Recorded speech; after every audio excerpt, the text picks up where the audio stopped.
Alright, आज हम पढ़ेंगे इंसेक्ट मेटामॉर्फोसिस।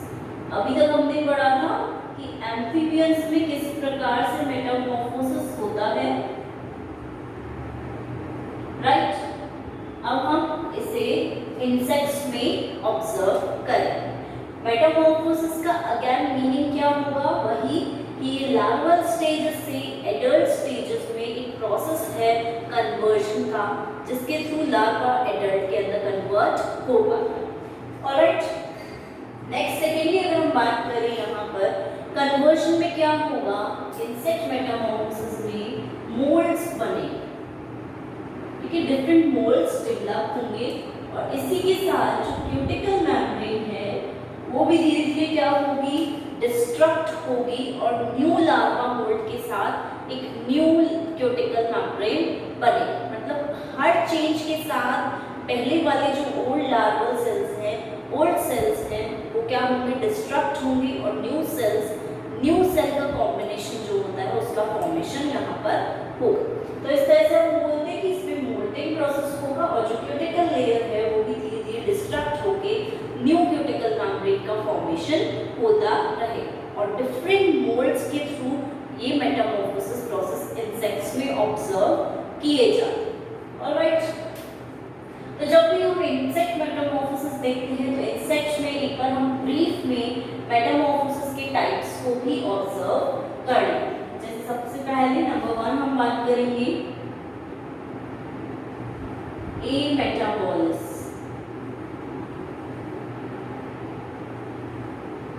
ठीक है, इसका मतलब है कि मेटामॉर्फोसिस जो है वो कंप्लीटली एब्सेंट है। ठीक है, मेटामॉर्फोसिस बिल्कुल अनुपस्थित यहाँ पर रहेगा।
ऑलराइट, यहाँ पर मेटामॉर्फोसिस इस प्रकार का हो रहा है कि जिसके अंदर ए मेटाबॉली टाइप देखी गई है कि मेटामॉर्फोसिस जो है वो यहाँ पर होगा ही नहीं, यहाँ पर स्कायंत्रण नहीं हो रहा, सिर्फ हम ये देख रहे हैं कि ये बिल्कुल छोटा सा साइज का है और धीरे धीरे साइज में वो बढ़ रहा है। बाकी ऑर्गेनल्स, ऑर्गन्स सब एक जैसे हैं, एकदम समान है और उनमें ग्रोथ हो रही है सिर्फ साइज के अकॉर्डिंग। सिर्फ हम साइज की ही बात कर रहे हैं कि ये छोटे से बढ़ रहा है, बाकी सारे ऑर्गेनल्स में कोई चेंजेस नहीं है, इसलिए हम बोल रहे हैं मेटामॉर्फोसिस जो है यहाँ पर एब्सेंट है। एक स्मॉल जो है, जुवेनाइल जो है वो एडल्ट में कन्वर्ट हो गया। ठीक है, तो ये हम एडल्ट फॉर्म को बोल देंगे और हम इसमें बोलते हैं कि एग से जस्ट बाहर इसी फॉर्म में वो बाहर आता है और इसी फॉर्म में वो एडल्ट में बदल जाता है। इनका बेस्ट एग्जांपल्स हैं स्प्रिंग टेल्स, जो हम थाइसिनोरा जो ऑर्डर है उस पर डिपेंड करती है। ठीक है, और उन्हीं के एग्जांपल्स हैं स्प्रिंग टेल्स। ठीक है, नेक्स्ट हम सेकंड बात करेंगे हेमीमेटाबॉलिस।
ऑलराइट, जो एडल्ट होता है उसको हम इस तरह से ऑब्जर्व करते हैं। मतलब यहाँ पर ये जो है ये हम बोल सकते हैं कि निम्फ स्टेज में है, निम्फ अवस्था में है। जैसे अगर हम कॉकरोच का ही एग्जाम्पल लेते हैं यहाँ पर, तो हम देख रहे हैं कि ये स्मॉल साइज में है, प्लस इनमें अभी तक एक्सटर्नल जेनिटेलिया जो होते हैं वो डेवलप नहीं हुए, इसके साथ विंग्स डेवलप नहीं हुए। पर जैसे जैसे ये एडल्ट स्टेज में गए तो एडल्ट स्टेज में हमने ऑब्जर्व किया उसने पूरी फुली लार्ज जो उसकी साइज होती है उसको अटेन किया, एंड उसी के साथ इन्होंने विंग्स और एक्सटर्नल जो जेनिटेलिया है उनको भी डेवलप कर लिया।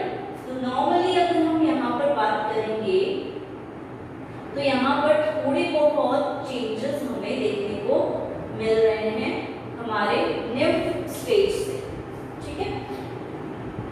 हेमी मेटाबॉलिज्म का नाम ही होता है कि half metabolism, that means half Metamorphosis वहां पर हो रहा है। इसके एग्जांपल्स है कॉकरोचेस, ग्रासहॉपर्स, जो कि हम इनके अंदर बहुत इजीली इस मेटामॉर्फोसिस प्रोसेस को ऑब्जर्व कर सकते हैं, राइट। अब हम ये चीज बोल रहे हैं कि जो निम्फ स्टेजेस हैं इनकी, ये इनके अंदर विंग्स और एक्सटर्नल जेनिटेलिया की बर्ड्स प्रेजेंट होती हैं, कुछ कलिकाएं, कुछ बिल्कुल रिड्यूस्ड फॉर्म में ये स्ट्रक्चर्स यहाँ पे उपस्थित रहते हैं।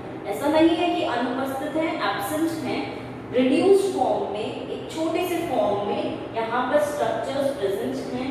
लेकिन जैसे जैसे मेटामॉर्फोसिस हुआ, कायांतरण हुआ, उसके साथ ही उन स्ट्रक्चर्स को, उन बर्ड्स को क्या हुआ, डेवलपमेंट हुआ, और उसके कारण हमें प्रॉपर स्ट्रक्चर्स देखने को मिलते हैं और ऑब्जर्व होते हैं।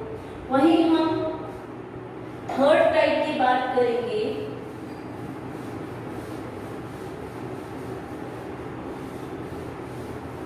तो थर्ड टाइप हमारा आता है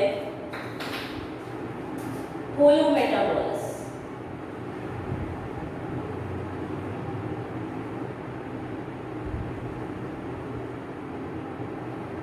राइट, जिसे हम कंप्लीट मेटामॉर्फोसिस के नाम से भी जानते हैं, पूर्ण कायांतरण।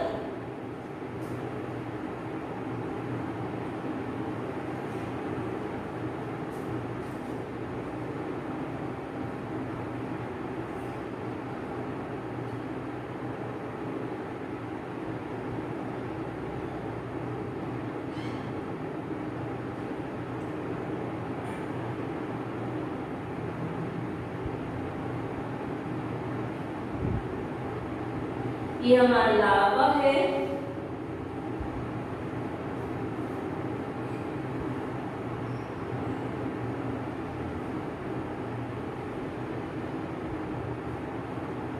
प्यूपा है,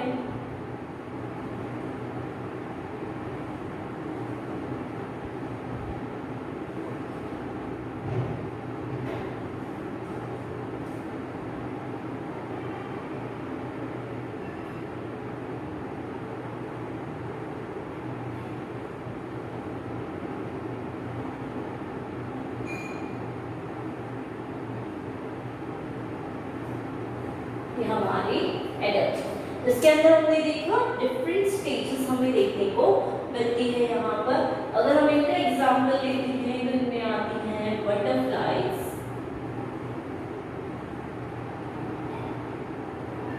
राइट, बटरफ्लाइज आ सकती हैं, इनमें सिल्क वॉर्म्स आ सकते हैं।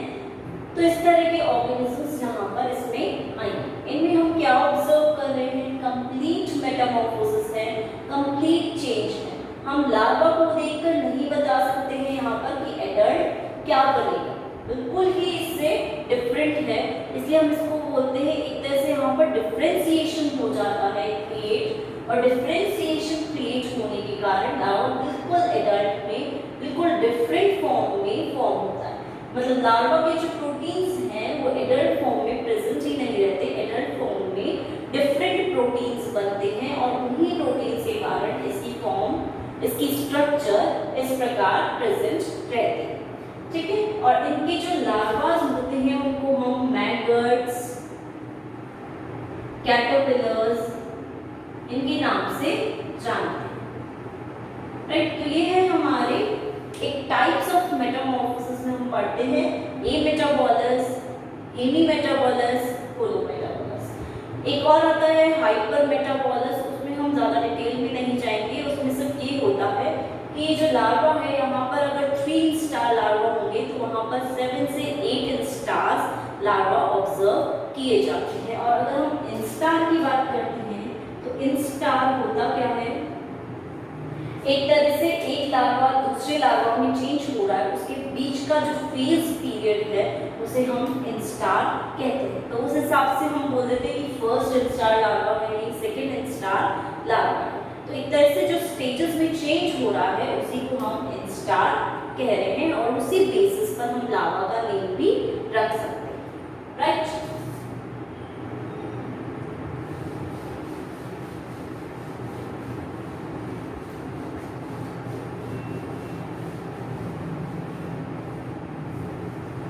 नेक्स्ट हम बात करते हैं, इसी में हमारा एक टॉपिक है कि इनके अंदर नॉर्मली हम ऑब्जर्व करते हैं कि कुछ बर्ड्स जैसी संरचनाएं उपस्थित रहती हैं, राइट, जिन्हें हम इमेजिनल डिस्क के नाम से जानते हैं, इमेजिनल डिस्क। ऑलराइट, अगर हम ड्रोसोफिला की बात करते हैं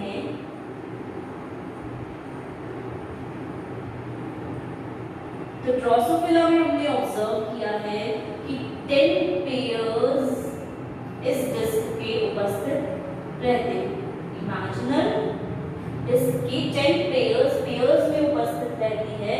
और एक और जो होता है वो होता है अनपेयर्ड, जिसे हम जेनिटेलिया पार्ट कहते हैं, जेनाइटल ऑर्गन्स को जो आगे जाकर बनाए, राइट। मींस हम बोल रहे हैं कि इमेजिनल डिस्क से मेटामॉर्फोसिस होता है और ड्रोसोफिला के अंदर 10 पेयर्स इमेजिनल डिस्क उपस्थित रहते हैं, पेयर्स में रहते हैं, और एक अनपेयर्ड रहता है जिसे हम जेनाइटेलिया नेम देते हैं, राइट। जब हम नॉर्मली इस चीज को ऑब्जर्व करते हैं, देखते हैं, तो हम बोलते हैं इमेजिनल डिस्क है क्या? भाई ऐसा क्या स्ट्रक्चर है इमेजिनल डिस्क जिसको हम बोल रहे हैं कि ये प्रेजेंट है, पेयर्स में है? तो नाम से अगर हम देखें तो इमेजिनल मतलब ये है कि जिसे हमने इमेजिन किया है, सोचा है, विचार किया है, जिसके बारे में। Disc means circular structure, right. Discus through game होता है जिसमें सर्कुलर स्ट्रक्चर जैसा कुछ प्रेजेंट होता है। तो इमेजिनल डिस्क कुछ नहीं है, ये हमने सिर्फ नेम दिया है स्ट्रक्चर को, हमने ये माना है, हमने इमेजिन किया है कि जब एडल्ट में कन्वर्जन होता है किसी भी इंसेक्ट का, तो प्यूपा जो फॉर्म है, प्यूपा के अंदर ऐसे इमेजिनल डिस्क प्रेजेंट रहते हैं। और उन इमेजिनल डिस्क के कारण ही ये जो इमेजिनल डिस्क है ये पर्टिकुलर ऑर्गन को या पर्टिकुलर स्ट्रक्चर को फॉर्म करते हैं, ठीक है। और उन्हीं के बेसिस पर इन डिस्क को नाम दिया गया। अब डिस्क बोल रहे हैं मतलब सर्कुलर स्ट्रक्चर्स हैं, तो उनके अंदर बहुत सारे सेल्स जो हैं एक साथ यूनाइटेड रहते हैं। तो हम बोल सकते हैं यहाँ पे मल्टीपल सेल्स एक साथ यूनाइट होकर रहते हैं। अभी हम देखेंगे इमेजिनल डिस्क का स्ट्रक्चर, तो हमें और इजीली चीजें पता चलेंगी, राइट।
देखी है प्यूपा के फॉर्म में। ये जितने भी सर्कुलर स्ट्रक्चर्स हमने बनाए ये इमेजिनल डिस्क है। अब यही हम ड्रोसोफिला की बात कर लेते हैं। एक बार ऑब्जर्व तो कर लें किस तरह से इमेजिनल डिस्क फंक्शन करता है।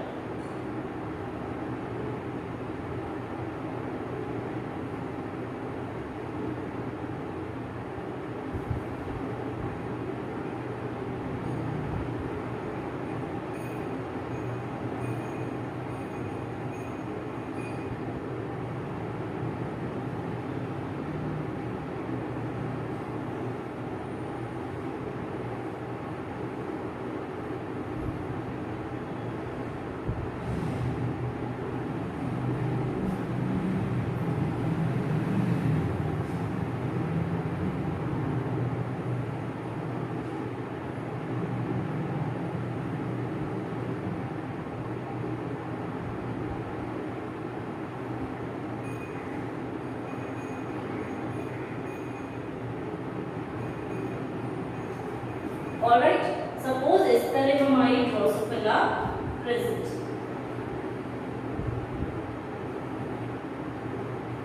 ठीक है, अब हम बात करेंगे यहाँ पर इमेजिनल डिस्क की। तो हमने ये देखा जेनाइटेलिया इमेजिनल डिस्क जो है वो सिंगल प्रेजेंट है और ये जेनाइटल ऑर्गन्स को बनाएगी। वहीं ये जो है ये वॉल्टियर्स की है,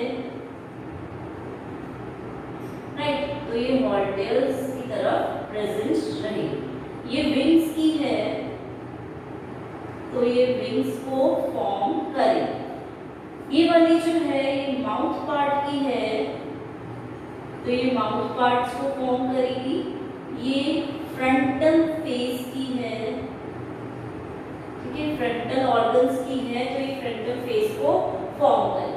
वहीं यहाँ हम बात करते हैं ये एंटीना की इमेजिनल डिस्क है तो ये एंटीना को फॉर्म करेगी। इसकी हम बात करें ये आईज की इमेजिनल डिस्क है तो ये आईज को फॉर्म करेगी। ये जो है यहाँ पर ये लेग्स की है तो ये लेग्स का फॉर्मेशन करेगी। यहाँ पर डिफरेंट टाइप्स के लेग्स प्रेजेंट होंगे, उनको ये फॉर्म करेगी।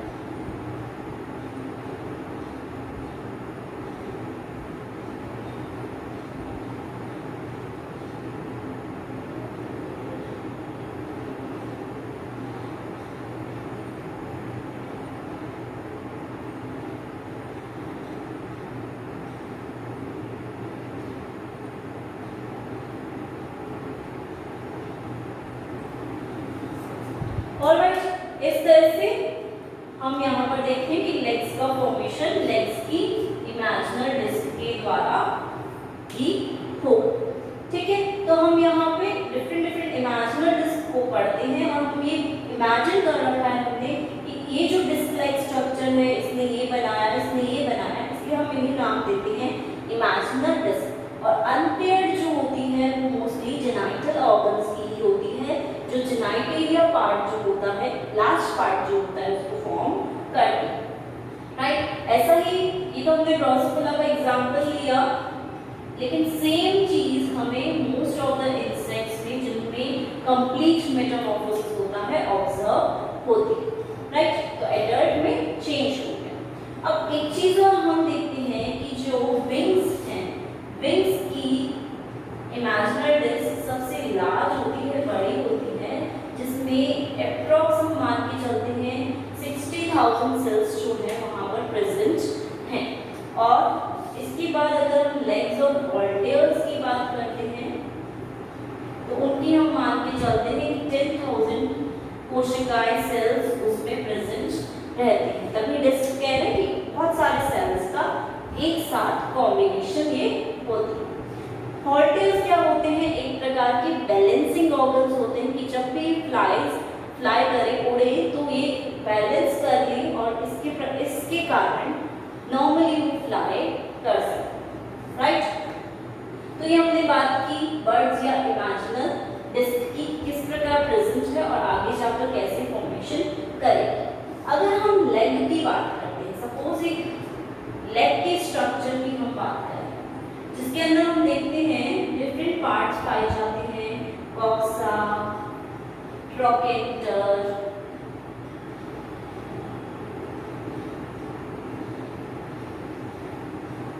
Femur,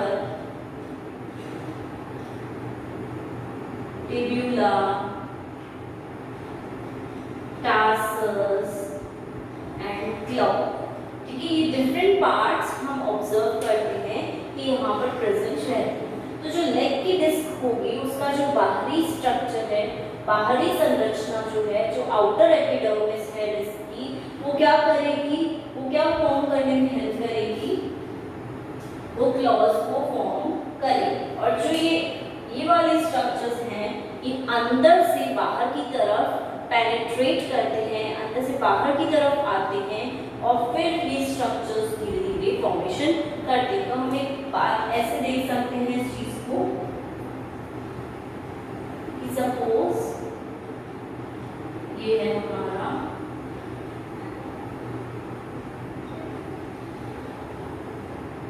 disc like structure. ठीक है, तो ये अंदर वाला पार्ट बॉक्सा बनाएगा, ये ट्रोकेंटर फॉर्म करेगा, देन ये फीमर, देन ये फिब्यूला, देन ये टार्सस, देन ये क्लॉ। मतलब बाहर वाला स्ट्रक्चर क्लॉ और सबसे अंदर जो होगा वो वाला पार्ट क्या फॉर्म करेगा, हमारे जो ड्रॉसोफिला के लेग्स हैं उसका स्टार्टिंग पॉइंट को फॉर्म करेगा। तो जैसे अगर हम लेग का स्ट्रक्चर देखते हैं नॉर्मली, तो लेग का स्ट्रक्चर हमें कैसे ऑब्जर्व होता है कि ये सपोज ये है,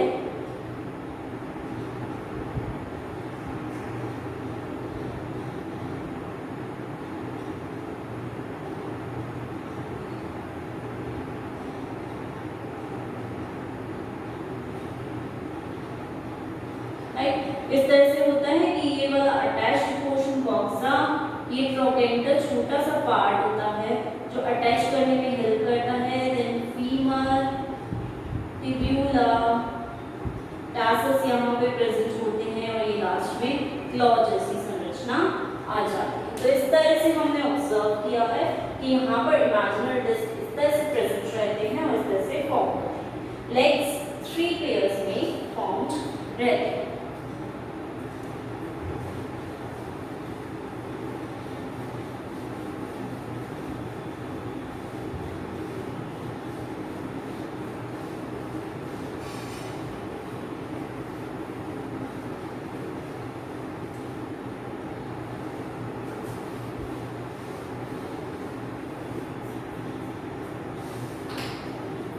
ठीक है, टिब्यूला को हम कई बार टिबिया के नाम से भी जानते हैं। नेक्स्ट अगर हम बात करें यहाँ पर तो हम देखते हैं hormonal control of insect Metamorphosis, कि हार्मोन्स के द्वारा ये किस प्रकार कंट्रोल होते हैं। तो नॉर्मली हम हार्मोन्स की जब बात करेंगे, हार्मोन लेवल की बात करेंगे, तो हम देखते हैं 2 टाइप के हार्मोन्स यहाँ पर प्रेजेंट रहते हैं। फर्स्ट टाइप का हार्मोन होता है जिसे हम बोलते हैं एक्टाइसोन, एंड सेकेंड टाइप का हार्मोन होता है, इसको हम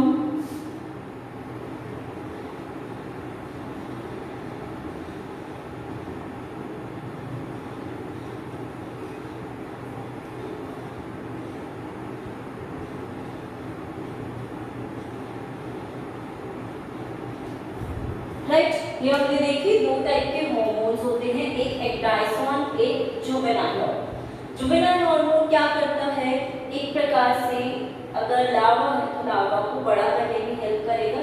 जुवेनाइल फॉर्म्स जो होंगी किशोर अवस्था में उसे बदलने की कोशिश करेगा। जैसे एग है तो एग को डेवलप करेगा, किशोर अवस्था तक लेकर जाएगा, लेकिन ये एडल्ट फॉर्म में फंक्शन नहीं करता।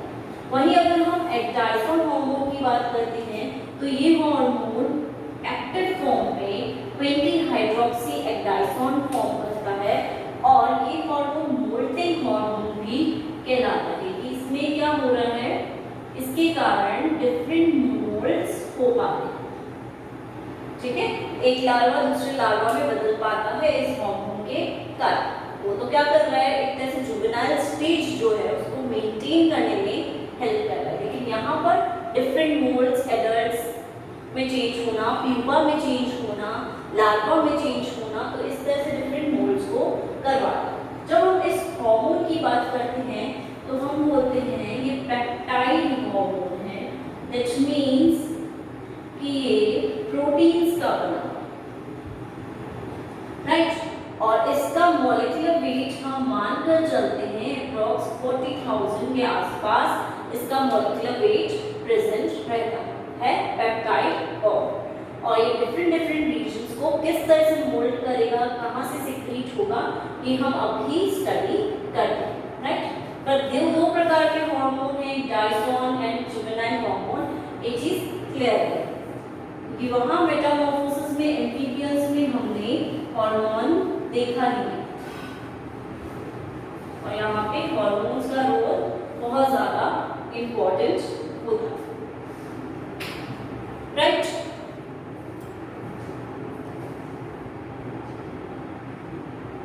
तो हम देख लेते हैं एक बार यहाँ पर कि किस प्रकार से हार्मोन्स फंक्शन कर सकते हैं।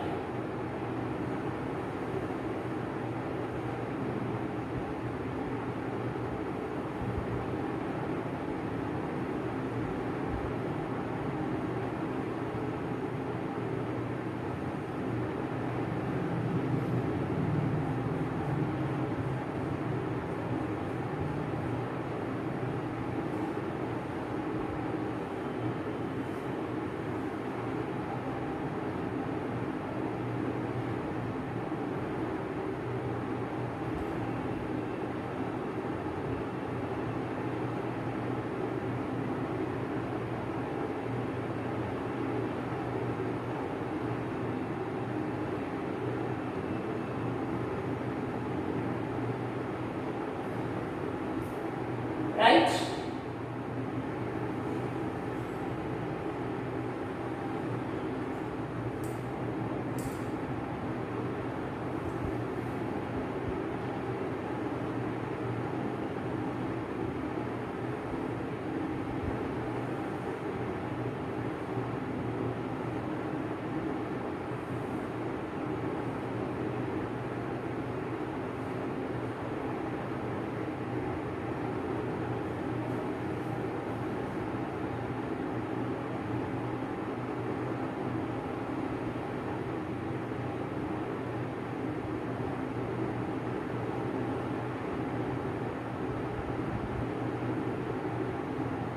ये हम नॉर्मली स्ट्रक्चर वाइज इस तरह से इंसेक्ट को ऑब्जर्व करते हैं। ये जो सेगमेंट है इसको हम बोलेंगे compound eyes,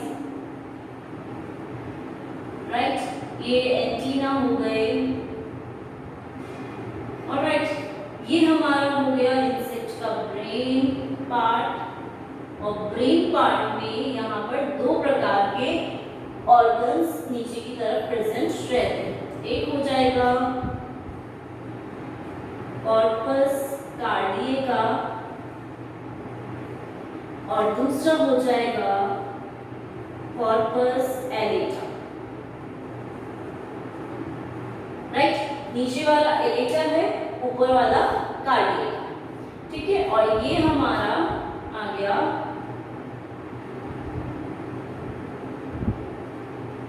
prothoracic gland, right. इसका नाम थोरेसिक ग्लैंड क्यों है? क्योंकि इसका फंक्शन क्या है, कहाँ प्रेजेंट है, ये एक तरह से थोरेक्स भाग में उपस्थित है, ठीक है। ये है हेड रीजन, हेड भाग जहाँ पर ब्रेन उपस्थित है, ये थोरेक्स भाग। इसके नीचे वाला भाग आ जाएगा एब्डोमिनल भाग। ये जो स्ट्रक्चर है इस तरह से हमें हर इंसेक्ट्स में ये इस तरह के ही स्ट्रक्चर्स ऑब्जर्व होते हैं। तो इसको हम बोलेंगे थोरेसिक ग्लैंड या फिर प्रोथोरेसिक ग्लैंड, राइट।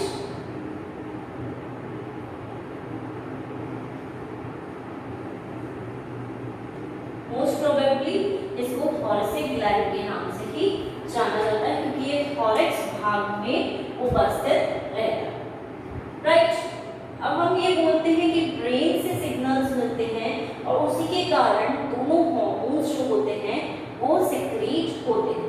ये वाला जो स्ट्रक्चर है मैंने इसलिए बताया है कि जिससे हमें एक बार आइडिया हो जाए कि कहाँ ब्रेन प्रेजेंट है, कहाँ आईज है, एंटीना, कहाँ थॉरेसिक ग्लैंड उपस्थित है, किस तरह से ये ग्लैंड्स कहाँ पे उपस्थित है। सिग्नल्स ये भले ही देंगे और सिग्नल्स देकर इन ग्लैंड्स को स्टिमुलेट भी करते हैं। तो ये पूरा प्रोसेस हम अपनी डिटेल में पढ़ेंगे। पर ये क्या है, एक नॉर्मल हमने इंसेक्ट का पार्ट बनाया है कि किस तरह से यहाँ पर सिग्नलिंग होती होगी और क्या सिचुएशन है अलग अलग पार्ट्स। ठीक है, कॉर्पस कार्डी का जो है भाग वो ऊपर की तरफ होगा हमेशा और कॉर्पस एलेटा भाग हमेशा नीचे की तरफ ही प्रेजेंट रहता है।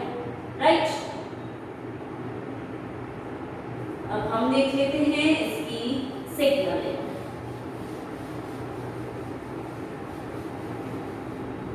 हार्मोनल कंट्रोल में ही हम इसकी सिग्नलिंग को ऑब्जर्व करेंगे।